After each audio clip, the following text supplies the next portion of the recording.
Kasi Sad to say. okay. Sad to say. Hindi mo siya sad to say, okay lang 'yun. No judgment, kumbaga. Yeah. Kumbaga, meron ka bang mga idol na stand-up? Foreign, local, sino? Actually kasi kaya lang ako nagpupunta sa stand-up dahil kay Asoy. Okay. Parang ganun. So may relasyon Kaya na kayo ni Asoy? wala kaming relasyon. Una sa lahat, walang gustong makipagrelasyon sa kagaya ni Asoy. Kasi masyado siyang pogi, Putang ina po. masyado siyang mabango, kaya Putang ina. parang By the sa way, tingin so ko, katatapos lang namin sa gig dito sa Ruby GC. So ganito yung biyahe namin pa uwi. So I have to spend 2-3 hours para makauwi. Ganyan po ang buhay ng taxi driver. stand-up comedian dito sa Philippines. No, so kasama ko ngayon si Erin, aspiring stand-up comedian din siya, and siya yung nag-host ng event namin kanina. And because of her, naging pangit niyo siya. Nako, sorry po. Hindi, okay lang.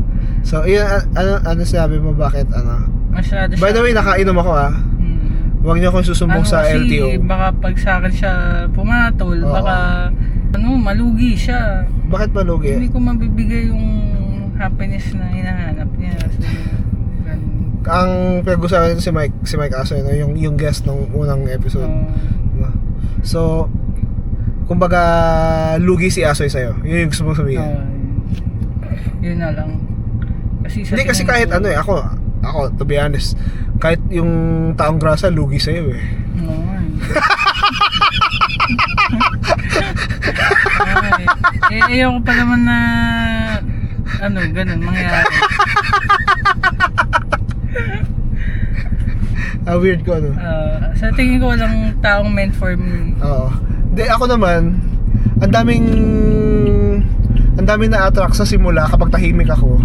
Tapos kapag pinapakita ko na yung ganito, weird ako talaga. Na sila, yung natatakot. Bakit? Ano bang weirdness yan? Ay, ganito ako. Okay. Kasi ngayon lang tayo nagkasama Pero Okay. dati ko talaga sinasabi kay Asoy, Oo. si Seru Belarus bakit ganyan? Bihira magpunta sa ganyan. Oo.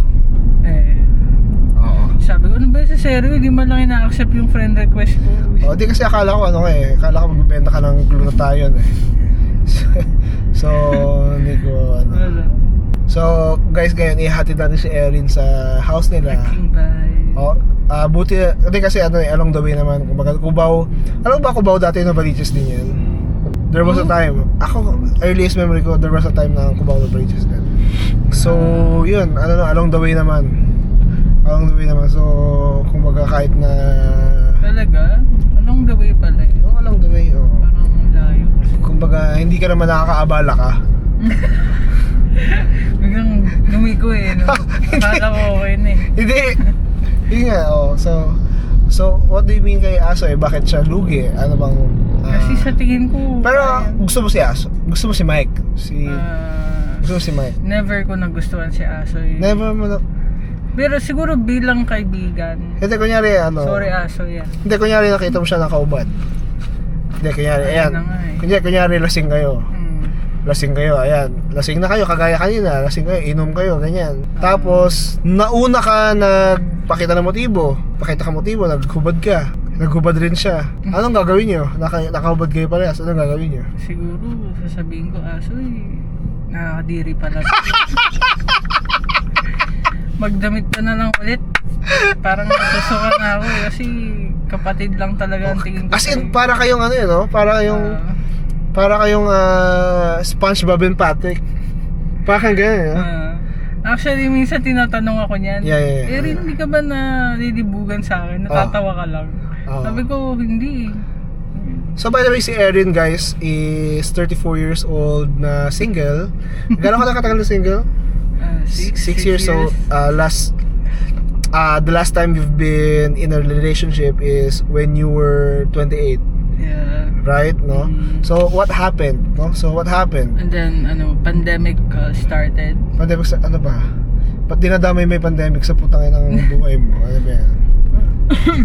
Ayun. Tsaka tama ba tayo na pinupuntahan? Kaya Tama naman. according to Waze. According to maps, okay. So, bakit ka ano? Ewan ko ba, tahimik ko kasi, kaya nga ako lumalabas-labas na para ano. See, di ba? Para parehas tayo introvert ka, di ba? Introvert ka rin ba? Ako introvert ako. Ay, hindi halata. Hindi halata. Introvert ako sa'yo. Introvert ako. Kaya lang merong hindi ko alam kung anong tawag sa akin eh kasi introvert ako. Ambi ka. Introvert ako most of the time. Mm-mm. Pero kapag yung araw ko sobrang ganda, tangina extrovert ako. Oh, ambivert. Ayun ang tawag doon, ambivert. Ambivert. Sino sabi Wikipedia, ano ba? Just a dictionary. Dictionary, okay. So ikaw purely Hindi naman ako sobrang introvert. Actually, ginagawa ko na rin siya ng paraan. okay, ginagawa mo siya na I mean, siguro kasi kung introvert ako, wala ako doon. Oo. Diba? Ano ka nga eh, talagang you have your kumbaga babae ka pero you have the balls, 'di ba? To stand up there, no? Na nag-host Say ka. something na 'Di ba? kakaiba. Oo. Wala Kumbaga eh, if meron na akong magiging recommendation, talagang ano mo sila. Kausapin mo talaga sila parang gano'n. Parang i-hype mo sila parang gano'n. No, aminado naman ako, hindi ko rin nagawa kanina. Hirapan ako talaga eh. Nahirapan ako talaga. Hindi na kaya na experience yun eh. Kasi I've been performing since 2014. So 12 years na ako nagpe-perform, nag-host. Pero siguro naisip ko next time lalapit ako dun sa mga lalaking yun. Sa tingin ko okay siya. Tapos papakita mo dede mo. Oo nga. Tapos mamaya papakita ko na rin yung titi ko. Para, Putang ina. May titi ka pala. diba, yun yung punchline. Okay, so Trentahin episode 2 with Erin Chua, no? So dito sa Trentahin, kasi ako bago pa lang ako sa club na to. Bago pa lang kasi 29 ako, magto-30 ako sa August, no? So bago ako.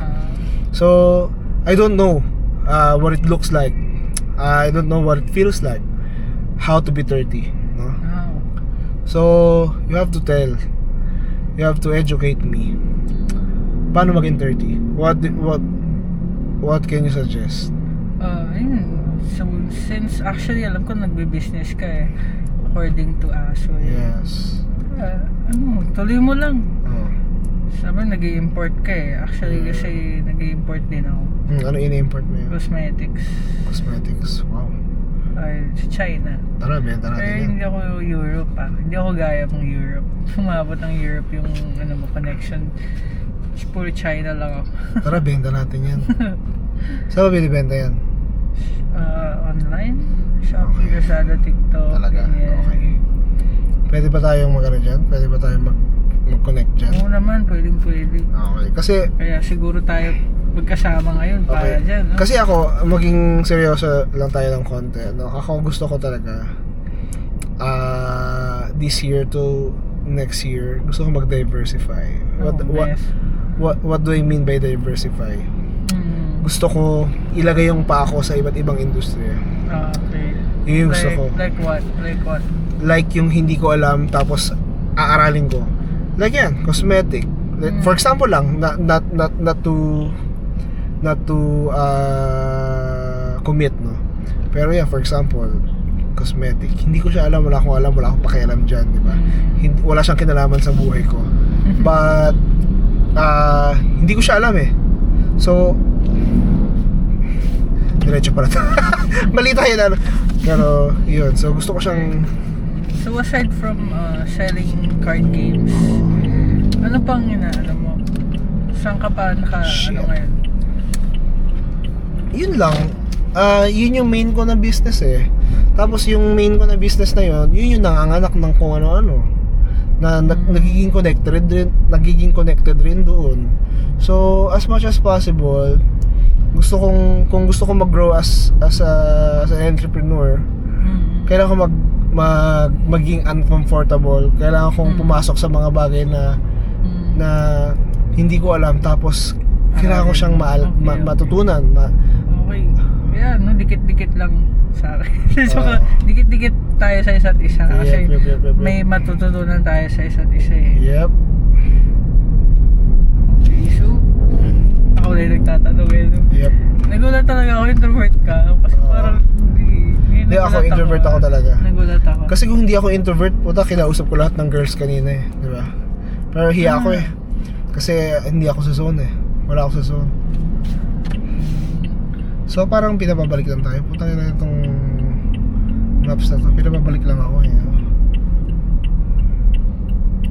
So, since when ka pa naging, Naging ano? negosyante? Ah, Since when? ah, What age? Since 2019.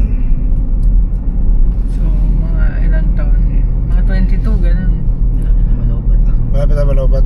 19... Ay, kako, wala palang ano. Wala palang ilaw. Ang una kong business ay... Di ko lang kung makonsider kong business yung production eh. Pero, yeah, ang pinaka... Yung physical na negosyo ko yung resto bar.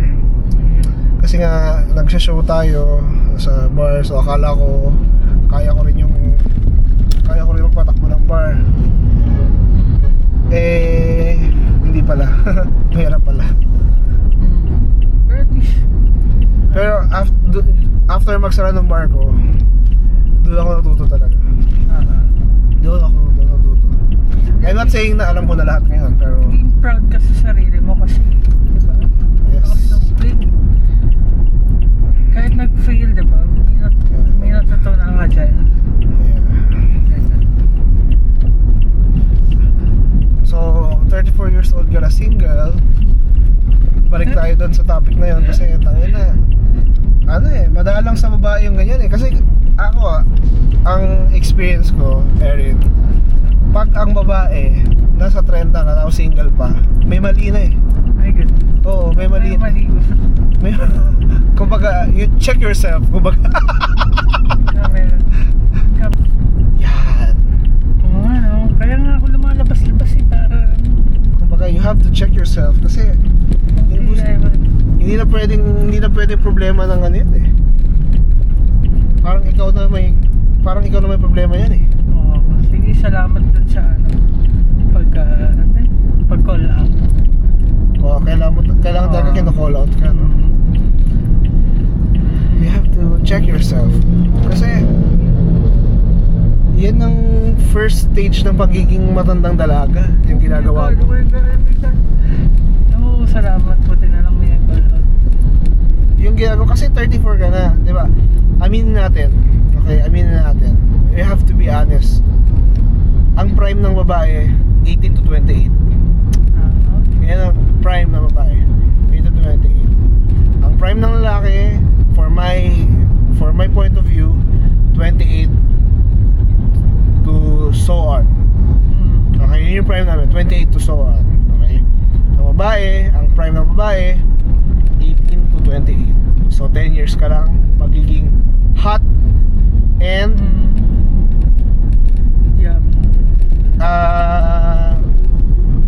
hot and hot. Talagang ano ka, hot na hot ka talaga. That's your prime, 28. When you get to the point na patapos na yung prime mo, tapos wala ka pang na-establish na connections sa mga lalaki, I believe mahirap na yung ano mo. I don't want to scare you, no. Ayaw kitang takutin. Pero ako, I believe mahirapan ka na because of your status. So ngayon, nanonood yung ating mga viewers. Ano pang gusto mo sa isang lalaki, Erin? Gusto mo sa isang lalaki, syempre, yung matalino. Okay. So picky ka. Kailangan maging picky. Okay. Kasi Maraming lalaki ang hindi matalino, aminin natin, ha. Okay, so Ay, mahirapan kaya yan. wala. Sa unang ano, mahirapan ka na agad. Ako, kahit negosyante ako, hindi ako matalino. parang hindi naman. Madiskarte lang. Pero hindi ako matalino. Parang hindi ka na makita. Yan. Yan. Malog talaga dito sa flyover.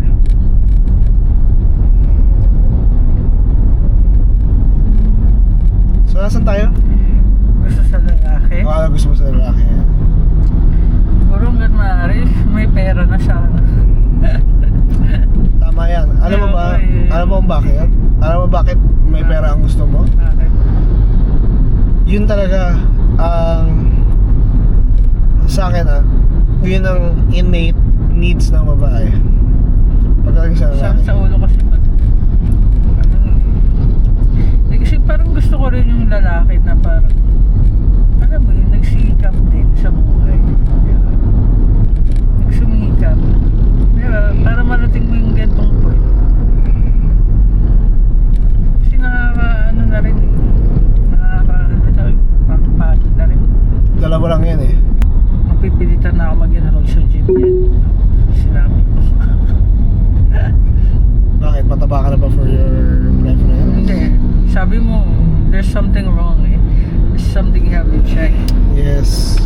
For me yun, you should check yourself.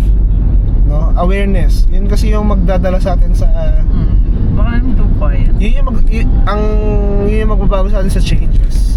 Diba sabi nila changes are bad. No? But most of the time, changes are good. Kasi maybe there's something to be changed. Tama? So maybe there's something to be changed. So you check yourself. Ako, I always check myself. If masyado na ako mayabang, if masyado na akong masyado na akong ganito, masyado na akong ganyan, I always check myself. Or I ask the people around me, masyado na ba akong ganito, masyado ba akong ganyan? Actually, nagugulat ako kasi ngayon lang kasi tayong nagkasama. Yep. Diba? So parang, oh my gosh.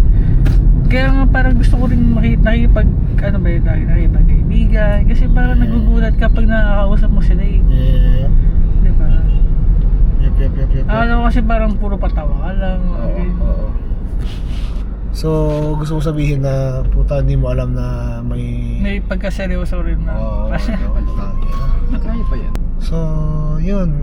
So, kung may interested kay Erin, no? Ako, Na talagang ano ano na, lang yan ka? Ginawa mo pang ano to? Panawagan. parang, di ba, pag nagpapa-adapt ka ng Okay, aso, guys. Okay. pag nagpapa-adapt ka ng pusa, di ba, itatag mo lahat, di ba? Uy, may pusa dito sa may ilalim ng tulay. May stray cat, may stray dog. Parang awa nyo na, baka may gusto kumampon, di ba? Tapos ipapublic mo pa to, no? So, this one, si Erin, hindi ko siya kilala talaga ng lubusan, no? But I definitely believe she has a good heart, no? Maswerte yung magiging binubusinan na tayo ng mga truck, no? Na magiging masaya yung lalaki magmamahal kay Erin. So, if you want Erin, no, na makita siya na nakahubad, no, message nyo lang ako. Ganyan, message nyo lang ako. Nakakatawa yun ah. May message nyo lang ako. I-connect ko kayo kay Erin. Okay, parting message, Erin. Do you want to say something, Erin? Ayun, sige, maniwala kayo dito kay Sergio. Yeah. Actually, pinanood ko yung first episode mo, tawa lang ako ng tawa. With Mike. Kaya kasi ito ang tawa ka doon sa mga joke niya eh. Tapos ito, nagulat ako, bigla naging series. So, thank you guys. Thank you guys for watching. Ito ang Trend Tahin episode 2. Highlights ng show with interview with Erin Chua. And so, Thank you so much.